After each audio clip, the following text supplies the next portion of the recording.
This episode is brought to you by Prime Video. In the small town of Holland, Michigan, nothing is ever what it seems. Behind the tulip festivals and pretty houses lay dark secrets that threaten to tear a marriage apart. Nicole Kidman stars in this darkly twisted thriller about a wife and mother whose quest to uncover her husband's secrets may get her more than she bargained for. Holland, streaming on Prime Video March 27th. Are you a forward thinker? Then you need an HR and finance platform that thinks like you do. Workday is the AI platform that helps propel your organization, your workforce, and your industry into the future. Workday, moving business forever forward.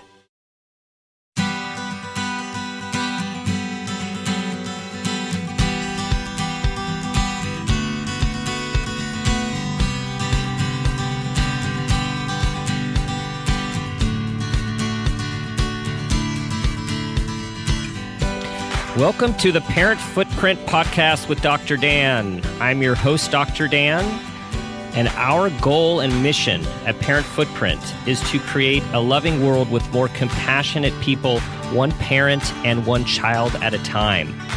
We believe that the key to raising happy, healthy, and engaged children is for us parents to be happy, healthy, and engaged ourselves. It is our job to show our kids the kind of adults we want them to be by living with purpose and parenting with intention. And when we are aware of who we are and what we want for ourselves and our kids, we can be aware of our own parenting and parent with our own goal of successful parenting for what we want for our own family. We believe that awareness is the foundation of creating a vision of successful parenting. This show is all about discussions with amazing people, ranging from authors to editors to doctors and everyone in the allied parenting field, so we can raise awareness and engage in this thing called life and parenting together. Today's show is called Tough Love, Raising Confident, Kind, Resilient Kids. And I am so pleased to have our guest, Lisa Stiepock, join us today. And Lisa is the editor of a book just out with that exact same name. Lisa, welcome to the show. Thank you, Dan. Happy to be here. I am going to say a few more nice things about you so everyone knows your wealth of experience and your background. So Lisa is a cross-platform... Yes, here we go. You are a cross-platform editor, writer, and content curator, and you specialize in the areas of parenting, family, teenagers, pets, wildlife, food, travel, and tourism. Few people know about her is Lisa used to be an avid restaurateur and innkeeper, which she now does many other things, but I'm sure those are some happy memories. She spent many years spearheading innovative projects and publications for families as a creative development director at Disney, and she later left that position to become the editor of the provocative and award-winning Wondertime magazine for parents. She was also senior editor with Family Fun magazine and edited a series of family travel guides for Disney editions. She now lives in Connecticut, where she is the editor of the UCONN magazine, and she lives there with her husband, 17-year-old daughter, 2 dogs, and 3 cats. Lisa, did I capture most of it? And then some, yes. And then some. Awesome. So, welcome. I've been really looking forward to talking to you about Tough Love, this book, which is an edited chapters. And the reason we met is because I was flattered to be asked to write a chapter, but I still didn't know what the whole book would look like until it came together. And reading the whole book with all of these wonderful contributors, I mean, it is just a wealth of information for parents. So what I wanted to first start by asking is, how did this whole concept of Tough Love come about? You know, a lot of different things came together to make it happen. I think we felt like it was time to get together an anthology, some kind of a parenting book that was a little more I feel like things in parenting have kind of swung. The pendulum has swung. It got, very sort of, the 50s parent was very strict and severe in a lot of ways, and discipline was extremely important, and we swung way out into the free form, just let them do whatever they want. And I think parents of our generation have been a little at a loss for where does it belong? And we all know that we need to find our own way, and that every kid is different and all of that. But how does that play out in reality? So anyway, a lot of us were sort of talking about that and how it would be a good time for that. And at Wondertime, which was a parenting magazine that I had the great pleasure to do with Disney, we had this panel of experts who, a lot of parenting magazines will have that, but they're kind of figureheads. And in our case, they dug in and they really got their hands dirty. And some of them are in this book, Ellen Galinsky for one, and they would at every turn say, well, you know why your kid's doing that, right? We'd say, maybe not. No, please tell me why. Exactly. So what we found was that the science behind things really helped to inform how we would parent our particular kids. It wasn't always the same, but knowing why they were doing what they were doing was so helpful. And the two things coming together, the fact that parenting was sort of in this new middle, the pendulum kind of swinging back to a middle place, and the fact that science has taken such great strides, brain science in particular, that tells us, well, we know that area of the brain is lighting up, and we know that teenagers, they're not testing you, they're just clueless. They truly are, in this particular field, unable to say that this is dangerous. It's off for this period of time, or what have you. So all of the science that helps, we were like, let's get some people who are in these fields to talk to us about the various pieces of parenting, and put together an anthology of people who are in the trenches with patients and helping people out as therapists in the way that you do, Dan. And then also say, how do we wanted to make sure they were also parents themselves. So it wasn't just preaching from some mountaintop, but that they were in the trenches, understanding what does and doesn't work. Well, and I think that's what gives the book and the chapter a real, I think, personal, and it's a different flavor, because there's clearly seasoned veterans who are combining clinical experience with research, a lot of wonderful conceptual framework, and everyone not only coming from their lives as a professional, but also their lives as a parent in an open, honest, and authentic way.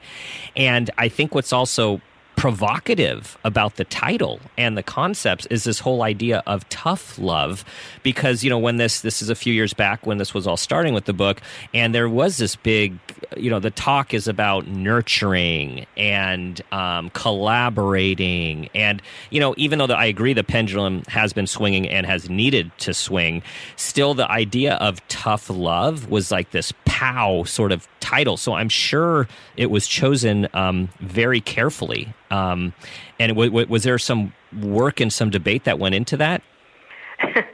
There was a lot. I mean, I think that it means different things to different people, and at its heart in the book that we ended up putting together, it really is about, as you said, it's about nurturing, but figuring out how to set limits at the same time, so that everything, it's about kindness, but also helping parents to understand how to set the limits that they know need to be set, but that are sometimes difficult to do because you love your kids so much and you want them to be happy, and it's hard to understand sometimes that that saying no is actually going to make them more happy.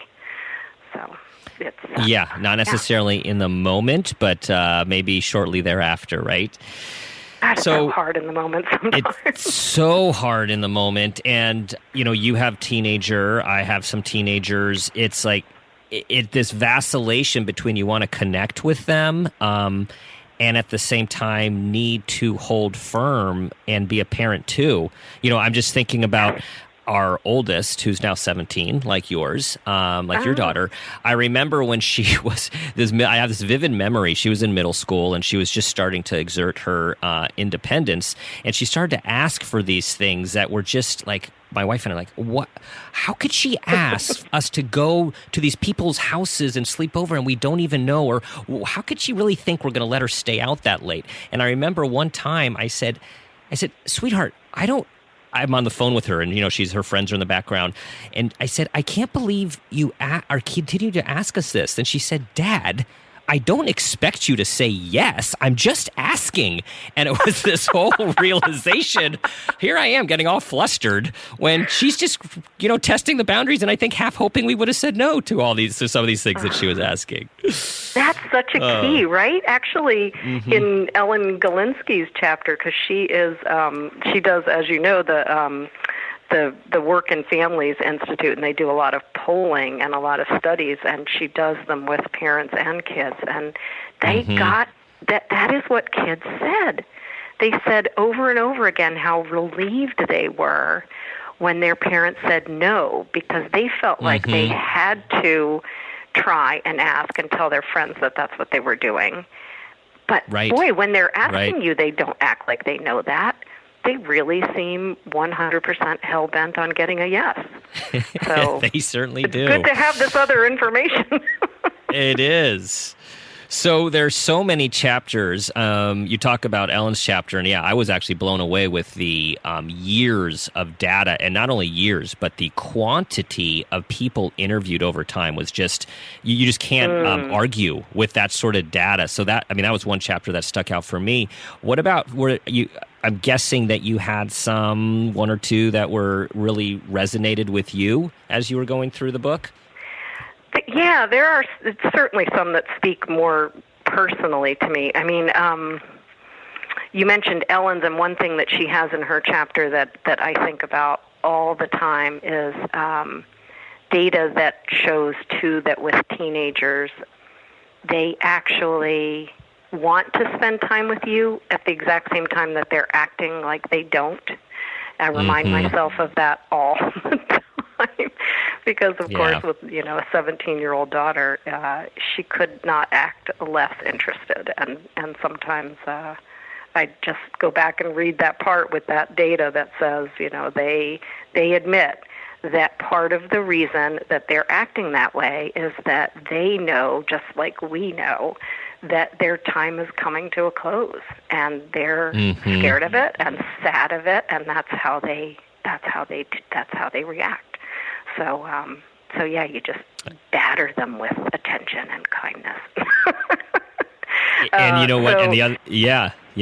The teen thing, I think that was one of the reasons actually that we did the book, was not because we felt like parenting books out there are so often, they skew toward the baby piece, because the baby piece is complicated and it's new.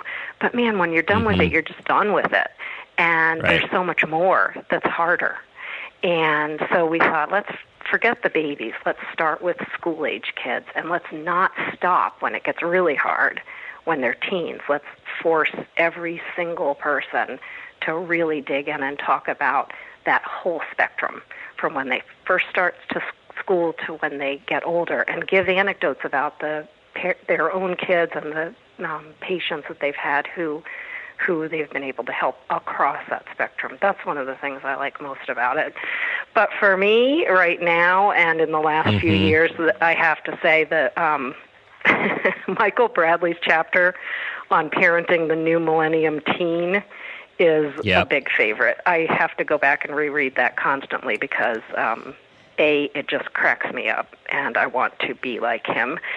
And totally. I was thinking the same thing. I cannot make myself constantly remember all these things I should be doing. I think I'm going to get better, and then I forget again, and I have to go back and read it. It is so hard to stay in the zone. It is so hard. His chapter, Parenting the New Millennium Teen, there is tons of insights in there, and he has this great sense of humor in telling stories about these tough client situations, but then also his personal stories, and I believe his own story as a teen as well, how his dad handled a certain situation. Something in his chapter, which you made me think of before when you were talking about Ellen's work and your daughter about how, not showing that they want to be with us is this concept of parental grief, the secret pain. And I know I really resonate with that at times with our kids too. It's like, whoa, we were so tight. You just wanted to be with me. And now, it's from either you want us to be gone, or every time we open our mouth, we're just frustrating you. We are just annoying. There is this transition that most of us experience, and I'm guessing that hits you too. I'm Dr. Jen Ashton, your host for Season 2 of The Visibility Gap, a podcast presented by Cigna Healthcare. Throughout this season, we'll be tackling something vital, the women's health gap. We'll hear from real people and experts as we unpack important topics like maternal health, menopause, and heart disease. Listen in and download the new season wherever you get your podcasts. In a way, it ends where it begins. Very insightful. Thank you for sharing this Red Baron with us, Linda. It's so tasty, it makes me want to share something of my own. I didn't actually read the book. Me neither. I watched the movie last night. I judged it by its cover. I haven't read a book since middle school. I'm secretly seeing 2 other book clubs. But I can't even read. I'm not really Gary. He just paid me to be here. Sharing Red Baron pizza can lead to more sharing. Saturday presents, in the red corner, the undisputed, undefeated Weed Whacker Guy. Champion of hurling grass and pollen everywhere. And in the blue corner, the challenger, extra strength Saturday. Eye drops that work all day to prevent the release of histamines that cause itchy allergy eyes. And the winner by knockout is Saturday. Saturday, bring it on. So much. I try to not get too emotional about it, but my daughter makes fun of me because she's obsessed still with Mamma Mia, the movie. Mm-hmm. Oh, do you know that's that movie? A great movie. Yes, it's such a great movie. The soundtrack well. I can't even tell you how many times we've watched that movie. And she loves the music, and she makes fun of me because that scene where the mom is combing the daughter's hair, getting her ready for her wedding, makes me cry the second the music starts. So she'll play the music and see if it will make me cry. But it's funny. I'll the other day I had a tiny success because she's definitely a typical teenager in so far as the questioning after school is met with grunts, and I'm lucky if I get a yes or no. I try to not ask the yes or no questions, but she turns them into yes or no answers questions. And the other day I just said, Elsie, I'm not grilling you. I miss you.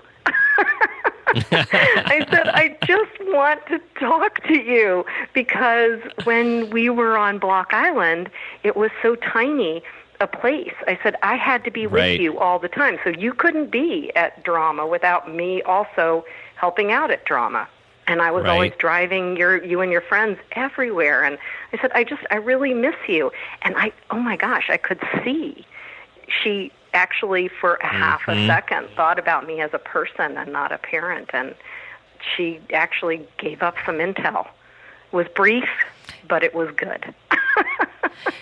I think you just validated our listeners' experience. I'm so glad you said that. I'm going to repeat. For a brief second, she thought about me as a person. So those of you that are out there with teenagers like us, this is normal. It's not necessarily desirable. It definitely can be painful, but it is normal. And in 99.9% of cases, it passes as a transient stage when they reemerge as an independent adult and actually want to be with us again. It actually does happen. So there is hope out there, but it's a tough period. You know, I'd like to read for the listeners. I just grabbed the book. So Michael Bradley, he has the 10 Commandments of Parenting New Millennium Teens. I'm going to read them, and I'm really interested, Lisa, in your one or two favorites. Okay, everyone, listen up. Number 1, thou shalt be as the dispassionate cop unto thine own child. Number 2, thou shalt listen even as thine old child shouts. Number 3, thou shalt not shout, speak thou wisely. 4, thou shalt add 15 minutes to every interaction involving thy teen. 5, thou shalt remain loving and connected, even while being hated and avoided. 6, thou shalt not kill, parentheses, thou mayest entertain thoughts of killing, but, ... Number 7, thou shalt apologize at every opportunity. I'm adding even when they don't. Number 8, thou shalt honor thy child's identity, parentheses, even though it maketh thou ill. Number 9, to thine own self be true.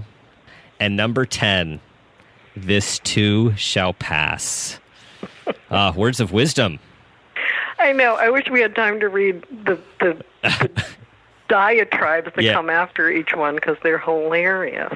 It's so hard to even pick a favorite, but I have to tell you the one thing I think about all the time is that pairing of thou shalt listen even as thy own child shouts and thou shalt not shout, speak thou wisely, because it was so nice to know that I'm not the only one that has that experience where your teen is screaming at you, and then you lose it and you make the mistake of screaming back, despite the fact that you know you should keep your voice level at all times, otherwise it will escalate, and that your husband has been known to say, that's not helping, at which point your anger turns to him, and it does some good there.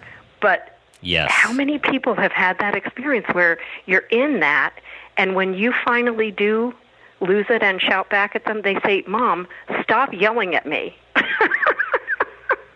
And then you say, but you have been screaming at me for 20 minutes. And they say, I'm not screaming. And they mean it. They truly don't think they are. And you just think, okay, I'm going to do what my mom did to my sister and tape you and then let you listen to yourself. Exactly. But it didn't work with my sister, so I just don't go there. You're describing a common scenario in our own household as well. Why are you screaming at me? Wow. Their brains, right. Their brains, we say, are under construction, and their emotions and hormones are running wild, and they are focused on their own growth and survival, and we become necessary yet nuisance at the same time. It's quite a paradox. Quite a paradox.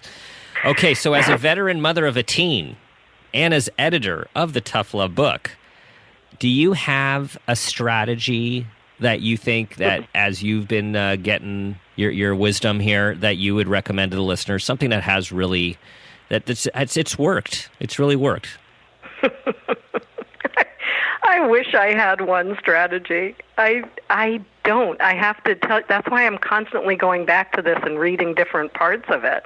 I will say that the listen strategy and advice, the remembering not to take it personally, that, we say all the time that they are testing our limits, when in reality, like one of the authors in here talks about I believe it's the Setting Limits with Love chapter by Bob McKenzie. They're really researching. They're just trying to figure things out, which is, almost the same thing, but it's not exactly the same thing because there's nothing personal. There's no reason to get defensive. It's more, again, about sort of the looking at it as the same way you would when you're in the middle of science, thinking about how things work and why they work. That's what they're doing. And if you can listen, just let go of anything defensive and let go of anything that feels personal, and even if it's just the sadness of the fact that they are leaving soon, and just actually try to hear what they're saying in between the shouting and the moms. Right. Every once in a while, you feel like even now, even this long later, you have moments where, they'll say, no, stay. And at least my daughter does sometimes. And I feel so happy in those moments. It's usually like 1 a.m. and I'm so tired. But it is I think in those moments, right? Do it, listen, talk, hear what, lie down next to her and soak it in, because those moments happened constantly when she was little, and they happen rarely now. But I guess it's that just sort of don't lose yourself in the chaos of parenting, which is so chaotic. Even with just one, I'm constantly saying to myself, I only have one. Why can't I feel less, less pressured? But don't get lost in that. Instead, just soak in those moments the way you did when they were babies and you were just smelling the tops of their heads, because they still smell sweet. And we all remember that. We all do remember those moments. I feel like what I'm hearing you say, which I really like and support, is it's to listen without judgment and refrain from reacting. Right? Like just to try to listen and be there for them when you can capture those moments. And if they can't let us have it and expose all of their ugly side, out of control side, like who can they do it towards? Because they got a lot of pressure during the rest of their life to kind of keep it together. Exactly. And it's what they tell you all the time about how if you do that, they will feel safe. And when they're in elementary school, that often comes out as, I feel like my teacher doesn't like me, or I feel like the other girls are making fun of me. But then, now, boy, the stakes are high. And if you really want them to talk to you when they need to, because it could be something very important at this age. Definitely. Guess what? It's time for the parent footprint question, the parent footprint moment question. Okay. Which I know you've been waiting for. Our listeners are certainly waiting for this moment where they can glean your wisdom. So for those of you who have been with us before, you know this question. For those of you who are new to us, the parent footprint moment question is when I ask our guest, Lisa, when she remembers a time when she became aware of something about herself as a person or herself as a parent, and that awareness had a positive impact on her child, your child, Lisa. Since we're all into awareness and benefiting from awareness and parenting with intention and purpose through this awareness, what is your moment you care to share with us? I have an amazing daughter. I feel like I have so many moments where I can see things bloom in her from either my parents or my husband or me. But one recent one, I have always felt strongly that it's important to be politically active, socially active, to give back. Kids are so busy these days that it's kind of hard sometimes to do as much of that as you want. But I think that we try, and we try to take her to places that are meaningful. From the time we went to when she was an infant, we went to the Million Mom March in D.C. Wow. With her. Yeah. But it's like Madeline Levine's chapter on gimme kids and trying to keep them away from materialism. So right. Some of it's political, a lot of it is about social activism, but at the same time, I've tried really hard to show her other points of view and to let her know she doesn't have to parrot the things that her father and I believe. So, we've worked hard at that. But I have to admit that I was very, very proud of her and very happy when she wanted to go to the Women's March in D.C. in January. And then I was even more proud of her when she gave up the opportunity to go all the way to D.C. with other people so that she could stay and go instead to Hartford with me and my mom and have 3 generations go. That was pretty wonderful. That is really cool. So what I'm hearing is you have purposely shown her the importance of giving back, social action, political action, and then also tried to be very aware, especially as she's going towards her teens, that she can have her own viewpoints, right? Like really trying to purposely let her know that you can do what you want to do. This is what Dad and I believe, but you can do what you want to do, and without having to do anything, she made you proud by stepping into what she cared about, which is also what you guys care about. Well, because it was also family. She also stepped up with, I'm going to stay and go with you and Grammy, not, not a friend and her mom. It was or 3 friends that were going from, so that meant a lot. So I'm curious, because these are all these tough parenting moments. Did you have to help her come up with the not going to D.C. and staying back with 3 generations? Did you have to have a discussion with her, or did she sort of really come to this herself?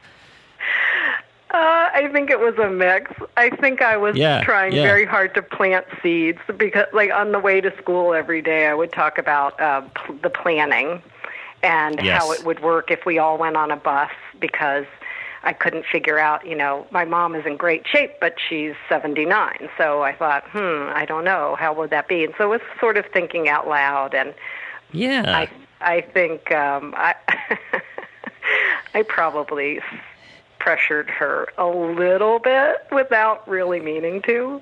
But okay, so then it's not pressure. We'll just influence, But I think you just did what you're making me think of, and this is a good thing for us to end on, is this parenting Jedi like mind trick, which is when we can pose things as questions and ideas and give some suggestions and alternatives. Often our kids will actually come up with it themselves and feel like they're owning the decision based on a little feedback. But when we push and second guess them and put them in a corner, we actually work against ourselves in those situations, which is back to your thing about listening and being there for your daughter. Yes, if only I could do that as often as I think I should do that. All right, let's put an intention out there for us and for all of our parental listeners. May we all be blessed with patience, kindness, present moment thinking, and the belief that it's all going to turn out okay. I like that. Okay. Lisa, thanks so much for joining me today on the podcast. It has been great talking to you. It's been great talking to you. I urge everyone to go check out this book. It will be so worth your while. Tough Love, Raising Confident, Kind, Resilient Kids. Please tune in to us at any time. Check out our website, www.parentfootprint.com. And as we wind down on the show today, and you think about how to parent with purpose and intention and be aware of what you want for your kids and your grandkids, I'll leave you with the same question I always do. What footprint do you want to leave?